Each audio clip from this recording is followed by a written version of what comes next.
नमस्कार दोस्तों, स्वागत है हमारे YouTube इंस्पायर्ड भाई 393 चैनल में दोस्तों। दोस्तों एक नौजवान लड़का होता है जिसका नाम मोनू होता है और एक लड़की होती है उसका नाम रिया होता है। इन दोनों का विवाह हो जाती है। मोनू रिया को अपनी पत्नी बनाकर अपने घर पर लेकर आ जाता है और जब विवाह को 3 से 4 साल का वक्त गुजर जाता है, लेकिन रिया जब गर्भ से नहीं होती है तो रिया के सासू माँ सोचने लगती है कि चलो इस बार कुछ नहीं हुआ तो आगे हो जाएगा। अब विवाह के 4 साल गुजर जाते हैं, लेकिन 4 साल के बाद भी रिया गर्भ से नहीं होती है। अब रिया की सासू माँ परेशान और दुखी हो रही थी। वह सोच रही थी कि कहीं रिया के अंदर तो कुछ कमी नहीं है या फिर उसके लड़के मोनू के अंदर तो कोई कमी नहीं है। इसीलिए वह अपने बेटे से पूछती है कि बेटा तुम दोनों के रिश्ते में सब कुछ अच्छा चल रहा है न, किसी प्रकार की कोई परेशानी तो नहीं है। मोनू कहता है माँ सब कुछ सही चल रहा है, किसी तरह की कोई परेशानी नहीं है। इतना कहकर मोनू पैसा कमाने के लिए जयपुर चला जाता है। अब दोस्तों, जो मोनू की माँ होती ये सोच रही थी कि लोग तरह तरह की बातें कर रहे थे कि बेटे के विवाह को 3 से 4 साल गुजर चुके हैं, लेकिन उनके घर में कोई संतान नहीं है।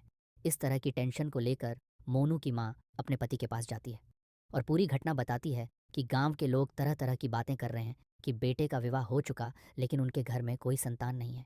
अब मोनू के माँ बाप दोनों मिलकर एक ऐसा योजना बनाते हैं कि मोनू की माँ अपने पति के साथ रिया के रूम में आती है और उससे कुछ कहती है और वह रूम से बाहर निकल जाती है।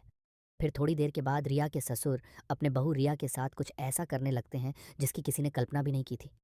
तो दोस्तों, आज की इस पूरी घटना को सुनने के बाद शायद आप लोगों को भी बड़ी हैरानी होगी, इसीलिए इस वीडियो में आप एंड तक बने रहिए, क्योंकि इस घटना से आपको एक बहुत अच्छी और नेक सीख मिलने वाली है। तो दोस्तों, आप लोगों से एक छोटा सा निवेदन है, हमारी इस वीडियो को लाइक करके चैनल को सब्सक्राइब ज़रूर कर लीजिए। तो दोस्तों, यह सच्ची घटना राजस्थान के एक गाँव की है, जहाँ पर एक मोनू नाम का लड़का अपने माता पिता के साथ रहता था और वो अपने माता पिता का इकलौता और लाडला बेटा था और दिल्ली में रहकर एक कंपनी में काम किया करता था। उस कंपनी में वह सुपरवाइज़र की पोस्ट पर था और उसकी तनख्वाह भी बहुत अच्छी खासी थी और वो 4-6 महीने में एक बार घर आ जाया करता था। मोनू काफ़ी जवान और दिखने में भी सुंदर और भोला था, इसीलिए उसके माता पिता सोचते थे कि अब वह उसका विवाह करेंगे। तो उन्होंने अपने कई रिश्तेदार और मित्रों से कहा था कि वह अपने बेटे का विवाह करना चाहते हैं। कोई सुंदर सुशील लड़की हो तो बताओ। लगभग 20 दिन के बाद एक रिश्ता आता है। उस लड़की का नाम रिया होता है। वो दिखने में इतनी ज़्यादा खूबसूरत थी उस पर पागल हो जाए। फिर मोनू के पिता अपने बेटे को लेकर रिया को देखने के लिए उसके घर पर चले जाते हैं। वो दोनों चाय नाश्ता करते हैं। फिर मोनू के पिताजी जब रिया को देखते हैं तो एक ही बार में उसे पसंद कर लेते हैं और शगुन के तौर पर उसके हाथ में रख देते हैं और कहते हैं कि आज से तुम हमारे घर की बहू हो। फिर वहाँ पे वो दोनों का रिश्ता पक्का हो जाता है और वह समय आ ही जाता है जब मोनू दूल्हा बनता है और बैंड बाजे और बारात के साथ रिया के घर पर पहुँच जाता है। बारातियों का खान पान होता है और फिर मोनू और रिया का विवाह होता है। मोनू रिया को अपनी बीवी बनाकर घर लेकर आ जाता है। अब लगभग रात के 10 बजते हैं तो मोनू रिया के रूम में चला जाता है और जब उसका पल्लू उठाता है तो देखते ही आश्चर्यचकित हो जाता है, क्योंकि उसकी पत्नी बहुत खूबसूरत होती है। फिर उससे बातें करने लगता है। मोनू अपने बारे में रिया को बताता है और रिया अपने बारे में मोनू को बताती है। लगभग 1-1.5 घंटे तक ये दोनों बातें कर फर्स्ट नाइट की तैयारियां करने में लग जाते हैं। मोनू सोच रहा था कि वह अपनी सुहाग रात को बहुत ही यादगार ऐतिहासिक रात बनाएगा। थोड़ी देर के बाद मोनू रिया के साथ सुहाग रात बनाने लगता है। वह उसके साथ बड़े अच्छे से सुहाग रात बनाता है। दोस्तों, उसकी पत्नी भी खुश हो जाती है। वह अपने पति से कहती है कि आज की जो रात है यह हमारे लिए बहुत ही यादगार रात रहेगी। हम दोनों इस रात को कभी भी भूल नहीं पाएंगे। अब इस तरीके से वक्त गुजारने लगता है। उसकी पत्नी मोनू के घर को बड़े अच्छे से संभालने लगती है। ऐसे ही चलते चलते विवाह को 3 से 4 साल गुजर आता है। हालांकि हर माँ का यह सपना होता है कि उनकी बहू की गोद में संतान हो, लेकिन विवाह के 3 साल के बाद भी गर्भ से नहीं होती है। अब रिया की सांस को यह चिंता हो रही थी कि आखिर बात क्या है। वह सोचती है कि चलो इस बार कुछ नहीं हो पाया है तो अगली बार हो जाएगा। अब लगभग विवाह के 4 साल गुजर जाते हैं, लेकिन रिया फिर भी गर्भ से नहीं होती है। तो उसकी सासू माँ काफ़ी परेशान हो जाती है, क्योंकि गांव के लोग भी तरह तरह की बातें कर रहे थे। बेटे की विवाह को 4 साल हो गए हैं, लेकिन उनके घर अब उसकी माँ को यह बातें सहन नहीं होती हैं। वह यह सोच रही थी कि कहीं रिया के भीतर तो कमी नहीं है या फिर उसके बेटे में तो कमी नहीं है। इसीलिए वह अपने लड़के से भी पूछती है कि बेटे तुम दोनों का रिश्ता अच्छा चल रहा है ना। तो वो कहता है माँ सब कुछ सही चल रहा है, किसी तरह की कोई प्रॉब्लम नहीं है। फिर वो कंपनी में काम करने के लिए दिल्ली चला जाता है। अब रिया की सास अपने पति रमेश से कहती है कि बाहर के लोग तरह तरह की बातें कर रहे हैं और हमें ताने मार रहे हैं कि बेटे की विवाह को 2.5 साल गुजर चुका है, लेकिन अभी तक कुछ नहीं हो पाया है। अब लोगों के ताने सुनकर के मैं तो थक चुकी हूँ। अब मैं क्या करूँ। अब रिया के ससुर जी भी परेशान हो जाते हैं। अब दोस्तों, विवाह के 4 साल गुजर चुके थे, इसलिए रिया की सास अपने पति से मिलकर एक खौफनाक योजना बना लेती है। वह अपने पति से कहती है कि हमें तो लगता है कि हम हमारे बेटे में ही कुछ कमी है, उसके बस की कुछ है ही नहीं, वह हमारी बहू के साथ कुछ करता ही नहीं है, इसीलिए वो गर्भ से नहीं हुई है, लेकिन अब तुमको ही कुछ करना पड़ेगा। अपने पति से कह रही थी कि तुम रिया के रूम में जाकर उसके साथ संबंध बनाओगे। जब रिया के ससुर जी ये बात सुनते हैं तो वह घबरा जाते हैं। वह कहते हैं कि ऐसा कैसे हो सकता है, मैं अपने बेटे की पत्नी के साथ कैसे संबंध बना सकता हूँ। तो रिया की सास अपने पति से कहती है कि तुम उसकी फिक्र मत लो, मैं रिया से सारी बात कर लूँगी, फिर तुम्हें उसके साथ जाकर संबंध बनाना है। अब रिया के जो ससुर जी थे वह तैयार हो जाते हैं, वह मान जाते हैं। थोड़ी देर के बाद सास के साथ बेटे की बहू के रूम में जाते हैं और उसकी पूरी कहानी बताती है।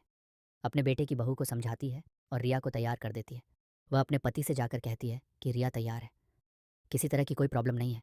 जब रात हो जाए मैं भी अपने रूम में चली जाऊंगी, तुम रिया के रूम में जाना और उसके साथ संबंध बनाना। अब ससुर जी वो ऐसा ही करते हैं। रात के 9 बजे के करीब उसके ससुर जी उसके रूम में आ जाते हैं। रिया उनका बड़ी देरी से इंतज़ार कर रही थी। अब रिया के ससुर जी जो है रिया से गलत हरकत करना शुरू कर देते हैं। जब रिया उनके लंबे मोटे को देखती है तो देखते ही दंग रह जाती है और उसकी आंखें फटी की फटी रह जाती हैं।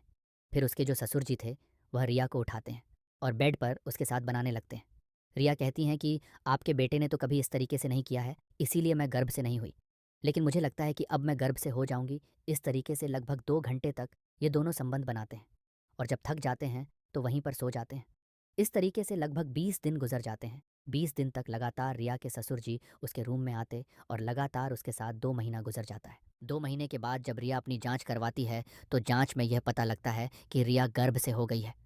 अब रिया जब यह बात कि वह गर्भ से हो गई है तो रिया के साथ बड़ी खुश हो जाती है कि उसकी बेटे की बहू गर्भ से हो चुकी है। अब बाहर के लोग उनको कोसना बंद कर देंगे। हालांकि अब यह समझ में आ चुका उनके बेटे ही कमी है, इसीलिए बेटे की बहू को कोई बच्चा नहीं हो रहा था। अब दोस्तों, लगभग न महीने के बाद मोनू भी अपने घर पर आ जाता है और रहने लगता है। रिया के साथ सोने लगता है। लगभग 12 दिन के बाद उसको पता लगता है कि रिया गर्भ से हो गई है तो वह भी खुशी के मारे झूम उठता है। वह सोचता है कि यह संतान उसी की है, लेकिन उसको यह नहीं पता था कि यह बच्चा जो है उसके पिता का है। अब दोस्तों, इस तरीके से धीरे धीरे समय गुजरने लगता है। न महीने का समय गुजर जाता है। रिया जो है एक बेटे को जन्म देती है। अब पूरे घर में खुशियां दौड़ उठती हैं। नज़दीकी के लोगों के मुंह बंद हो चुके थे। अब इस तरीके से इन दोनों की जो ज़िंदगी है वह बड़े अच्छे से कटने लगती है। मोनू उस बेटे को अपना लड़का समझ रहा था कि वह उसी का बच्चा है, उसी का लड़का है। लेकिन उसको यह नहीं पता था कि उसके पिता का लड़का है। लेकिन अब रिया और उनके ससुर जी को एक दूसरे की आदत लग चुकी थी। रिया एक दिन रात में अपने पति के साथ सो रही थी। रात के 1 बजे के करीब रिया और अपने ससुर जी के रूम में चली जाती है और अपने ससुर जी के संबंध बनाने लगती है। इधर अचानक उसके पति की आंख खुल जाती है और अपनी पत्नी को ना पाकर इधर उधर देखने लगता है। और जब अपने पिता के रूम की तरफ जाते हैं तो कुछ आवाज़ें आ रही थीं। तुरंत ही वह अपने पिता का गेट खोल देता है और अपने पिता और पत्नी को आपत्तिजनक स्थिति में देख लेता है। वह अपने पिता से गुस्सा करने लगता है और बगल में रखा हुआ लोहे का उठाता है और अपने पिता के सर में दे मारता है। उसके पापा का सर फट जाता है और मौके पर ही उसकी मृत्यु हो जाती है। फिर दूसरे दिन जब सुबह होती है तो पास के लोग भी आ जाते हैं और उन्हीं में से एक पुलिस को फ़ोन कर देता है और पुलिस घटनास्थल पर आ जाती है और बॉडी को पोस्टमार्टम के लिए भेज दिया जाता है। फिर शक के तौर पर मोनू को गिरफ्तार कर लिया जाता है। पुलिस उनसे पूछताछ करती है। फिर मोनू पूरी कहानी बता देता है कि ऐसे ऐसे मामला है।